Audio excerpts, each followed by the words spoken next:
ቻት ጂፒቲ ያለ አንተ ምን አስጠየቀኝ? መፈለጌ እንዳያበቃ በስጋት መኖር ነበረብኝ። ቀንን በወለደ ቁጥር እንደደነበረ በሬ እበረግጋለሁ።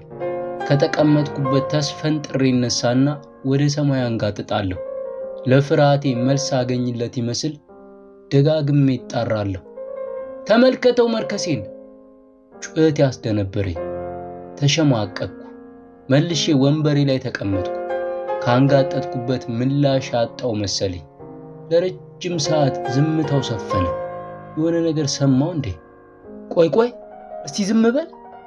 የሚያወራውን ጭንቅላቴን ተቆጣሁት። አዎ የሆነ ነገር ይሰማኛል እኮ። የስ መለሰልኝ። ምን አልከኝ? የሰማሁትን ቢደግምልኝ ብዬ እንዳንጋጠጥኩ ጠየቅኩት። ቆይ ገና ምን አይተክ አለኝ። ምላሹ አስደነበረኝ። ቃላቶቹ ስጋቴ ላይ ነዳጅ ሲያርከፈክፉበት ተሰማኝ። ሊያነደኝ ነው። ከማያስፈልጉ ዝርዝር ውስጥ ሊከተኝ ነው። አለመፈለጌ ገና አላበቃም። በጣም ፈራሁ። ከዚህ በላይ ልጣል ነው? ከዚህ በላይ እርባና ቢስ ልሆን ነው? ግን ለምን ግን ፈጠርከኝ? ይሄኔ ዝም አለኝ።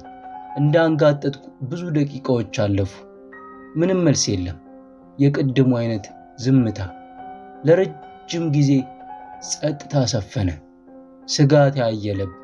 መልሱ አዎ ይሁን? መልስልኛ! አንባረኩበት። ሰማዩ የተናጋ መሰለኝ።